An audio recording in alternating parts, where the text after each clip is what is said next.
We're here to talk about RoyalFlush, his latest release. Thank you, Mr. Flame, for joining us and making the time to be with us. Yeah, absolutely. Thanks for having me, man. Yeah, we're in Melbourne, Australia. I'm with Tawanda, and that's Rue. And do you mind telling us where you are in the world, Mr. Flame? Yes, sir. I am St. Louis, Missouri, in the States. Yep. And it is 5 p.m. midday. The sun is out. Everybody's probably getting off work right now, and so it's a lot of anxiety in the streets. But I'm here with you guys, man. So I'm excited. Thanks for that time. Thanks for the time. It's 9 a.m. here, so yeah, it's a crazy world. But we'll get straight into it because we want to chop it up with you. We've been waiting to do this for so long, and we're quite excited about it. So we want to talk about RoyalFlush, but I want to do a few background questions just so we bring everyone up to speed with the same question. First of all, thank you for doing Man, the extended version of that song, and shouting out Victoria Falls, man. We're from Zimbabwe, both of us, and we appreciated hearing a shout out of Victoria Falls. Can you tell us why that came to be? I've actually been to Victoria Falls. So, oh, no way. Yeah, man. So, you know, I've had the chance to behold it with my own eyes, and I wanted to put it in a record. So I thought it worked out, man. Yeah, that's what's up. Much appreciated, man. We loved it. We loved hearing a shout out there. It's crazy. Do you think actually Christian hip hop understands that it's gone global to that scale that people are actually listening to it from all parts of the world and not just from the States? Yeah, I think they know it, but it's hard to detect the reality of it until you actually travel and look in people's faces and see their smiles and hear them saying the lyrics. That's when it becomes a greater reality. So I think they know it, but you gotta feel it in real time in travel. You know what I mean? Okay, and with RoyalFlush, that's obviously gone global as well, and we saw that going to number 2, peaking at number 2 on the iTunes chart US, and sales globally have been good. How do you find that? Is that now becoming a sort of like a common thing? And obviously congratulations on that, on achieving that. But how do you perceive that? How do you find that in as it happens? How does that feel for you? Yeah, I think it's cool. And, it's a lot of work that goes into that. So a lot of people think that it's just happening and God's just doing something outside of your understanding. But people pay, we pay money to promote, to market. We have other people that are considered our family, our friends, our fans, who they do their own street team work, so they go out and they spread the word. So in the real sense, it's also congratulations to the people that are working the album. So it's not always something just happened out of osmosis. It's real things went into making sure that happened. But at the end of the day, I hope that it translates to people's lives being impacted for the sake of the gospel rather than just, woo, Flame's doing good. You know what I mean? Yeah. Yeah. That's good. We appreciate that album, RoyalFlush. It's very creative. Even from the name to the whole theme and the schematic in it. And yeah, as a forerunner of Christian hip hop, like we first heard you years ago. And it's great to see how far you've come and what you're doing with that. Do you think, I know you're talking a bit about, what you hope the album will achieve. Do you think, how do you measure that it actually then, is a successful album on your terms, like on reaching out people and that sort of thing? Yeah. I think it's a two-sided coin. The first portion of it is the stories that you hear back from people, the emails, the blogs, the posts on your Facebook wall, your Twitter feed, your Instagram comments. Those things are, affirming. And then the other portion of it is more supernatural. I think God will tell the story in the end, and we'll find out from him how much it mattered and what it contributed. But that's also something I'm excited about, is God's side of the story. You know what I mean? Okay. And how do you manage to load so much, theology in your music? I mean, like I look forward to your music because you're getting Christian rappers come out of the woodworks, but you guys basics and you stick to the word as your foundation for your lyrics, and it's really seeing in the past you used to either be theological or just you said I'm creative, and it was hard to mold the two. How do you manage to achieve that with all your albums, like all your lyrics and all your songs are theologically sound? How do you do it, man? Man, I try to be a student of the word and make sure I'm learning, always pressing myself to learn more about God and walk close with Him.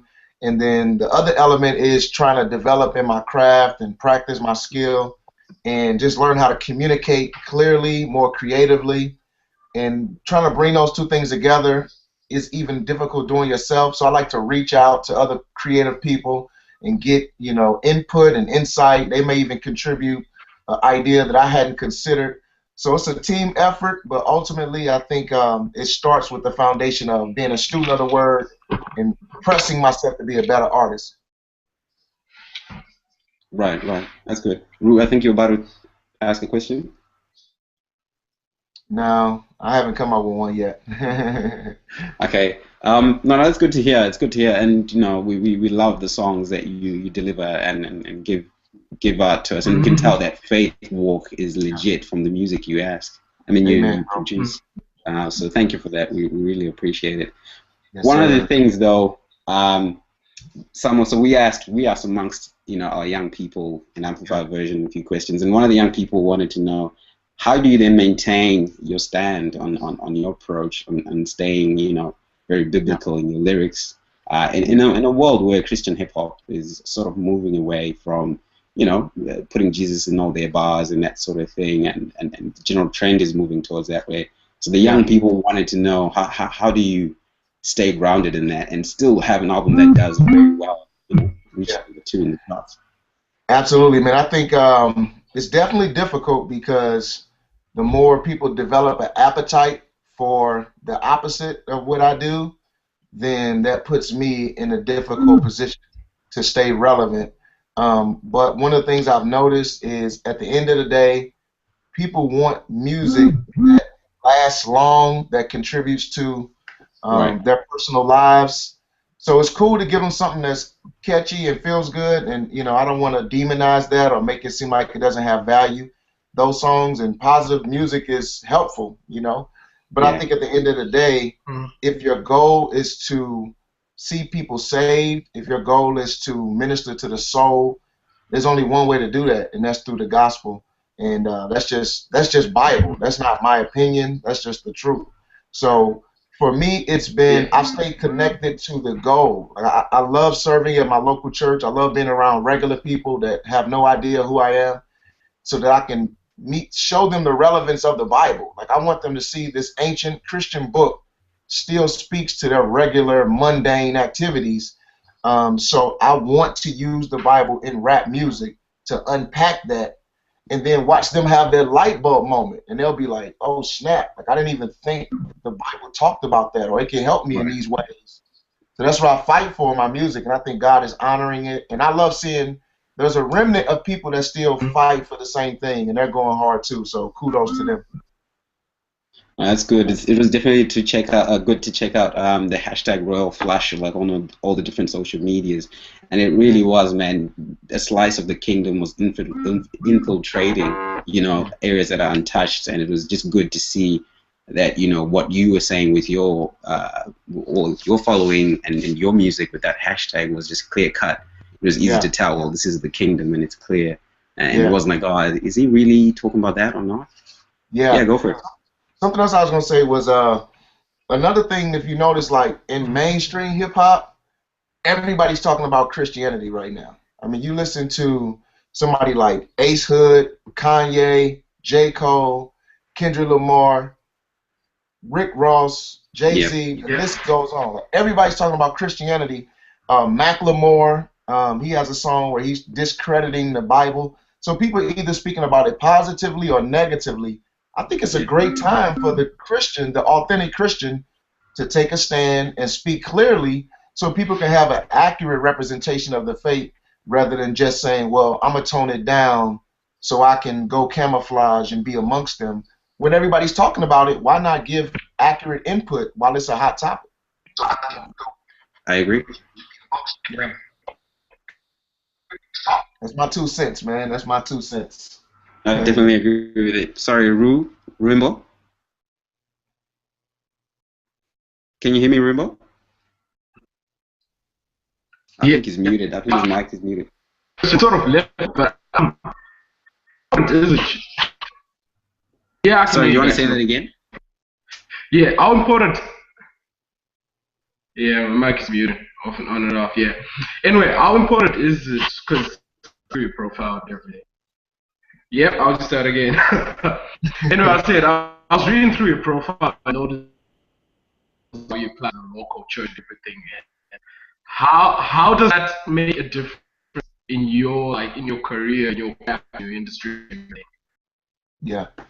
For me, the local church is a game changer because when you think about what God established to reach the world, like God could have said, well, there's a problem in the world, and the way to solve it is education. So I'll make all of my children the smartest people in the world, and they'll reach the world. Or he could have said, the problem in the world denotes financial prosperity. So I'm going to make all of my people the richest people in the world so that they can reach non-Christians. He could have chose so many different ways to reach the world.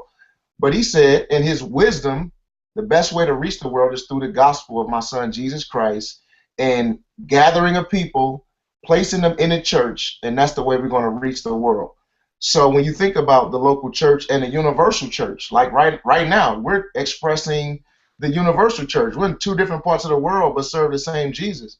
That's ultimately the way God chose to reach the world, is through his people coming up in small ways, making an impact in different parts of the globe. And if you X that out of the equation, you've found some other means to reach the world that God didn't solidify. So my thing is, I need to stay connected to the ultimate way God has chosen to reach the world, which is through the church. And that's locally, because we all make up different pieces of this puzzle. So I have to stay connected to real people. I have to have authority over me. I have to exercise my authority in that setting. I have to disciple others and be discipled, so that way the right nutrition is being fed to my soul so that I can be effective, because I'm a Christian first before I'm an artist. You know what I mean? And you just can't X that out of the equation. That's right. Actually, it's a good place for me to ask. There's a question I wanted to ask earlier on, and Christian hip hop, and in relation to the church, there was a time actually when it wasn't really understood by the church. So the church didn't quite understand the Christian hip hop, and there's, as an essence, they find it hard to embrace it. And I know in some cases, extreme cases, they look at it as nothing good can come from rap or hip hop. Yeah. How do you see now rap and hip hop being embraced by the church now that we're sort of seeing it going global and impacting so many lives? Do you think the perception's changing and it's being embraced a bit better? It is, man. I think the church is overall more open to it, and they've started to see it as a valid ministry and a good way to connect with people that wouldn't hear the gospel otherwise, wouldn't show up in a local church setting. So in that way, it's become a positive thing.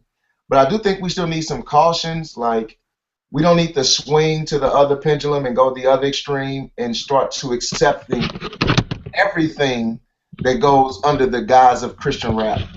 So yes, we should be more open, but we should also be slow and cautious so that we don't invite anything into the church in the name of Christian rap or in the name of reaching the youth, because there's still a responsibility to guard the hearts of the people that you are, over, and to protect them. So we need to maintain some caution while at the same time have a healthy dialogue so we can get people saved, man, under the power of the gospel.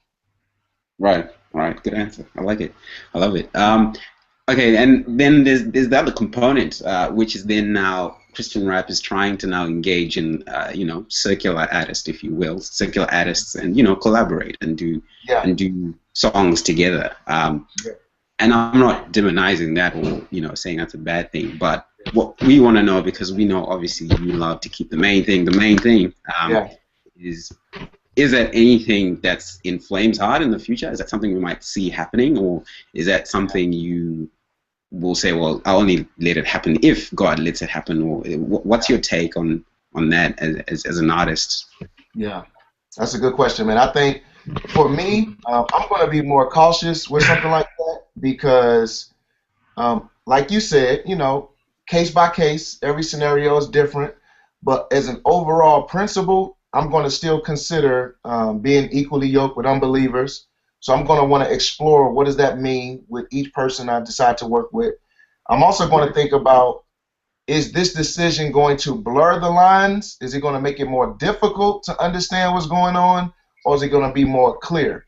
So for me, the problem would be if I'm associating myself with someone that's claiming to be a Christian, but they're not living a Christian lifestyle, and if I work with them, then I can make my audience think that they're okay with God and that their message is acceptable by God. And I think that's unhealthy. So I'm going to be more cautious with those types of decisions because I don't want to provide a stumbling block for my younger or my weaker saints. So there is some Christian liberty, but at the end of the day, Christian liberty has to be guarded by Christian wisdom before we just go out and say, oh, I can do this, and then just go out and do whatever we think is permissible. Still got to be wise, still have to be governed by love and wisdom, and whether or not you're going to be a stumbling block, and you have to know the purpose of the gospel. So if people feel like, and the third thing before I, go, the third thing is, if the artist that's not a Christian thinks that by working with me, it makes him right with God, then I'm going to be afraid of that because I don't want him to think, well, I work with Flame, so that's a check mark in the box for me with the man upstairs, right? So I'm going to be thinking through a lot of those things because God forbid that they get confused based off what I contributed. No, that's good, man. Thank you for making the time with us.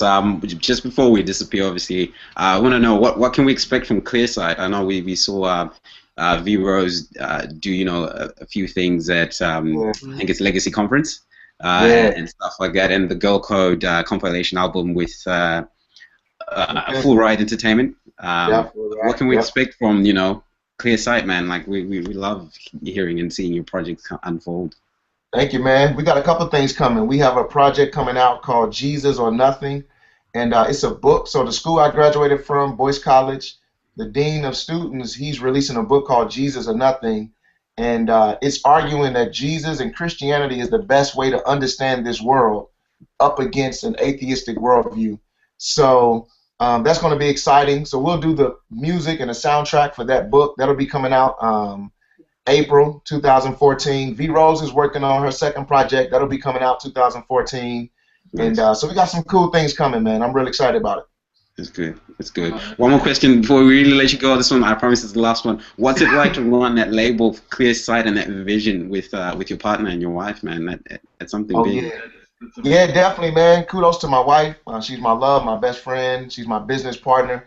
It's fun. We get to travel together. We've been all over the world together, and we also get to bring new talent to the table. That's something I wanted to do, even with RoyalFlush, was work with a lot of new artists that people had never heard, and artists that people hadn't heard me work with, because I love exposing new talent. That way we expand the kingdom rather than monopolizing and shrinking it. You know what I mean? Like, let's open this thing up so we can continue to grow beyond my time. You know what I mean? So I think that's something that we're excited about at Clearsight. Amen, amen. And can you tell any last words to our young audience? We've got a young following, and just speak anything that's on your heart, encouragement to them, if there's anything like that. Oh yeah, absolutely, man. I would just say, Jesus and His ways are better. Like, the world is competing for our attention, for our affections. Satan is trying his best to distract us from the pleasures that come from being in a relationship with God. So just know that when you live for Jesus, He is better than the competition. His ways are better than the competing ways. And if you follow them under His grace, not only are you saved from hell and God's judgment, but you're also saved from millions of regrets, decisions that you just wish you never made. So I think that's something that we should remember, and that's what RoyalFlush is about too. All right. But I'm signing off, man. Thank you. It's been Thank great, you for joining us, and so much for your time, man. Go do what you need to do, kind sir. Yes, sir.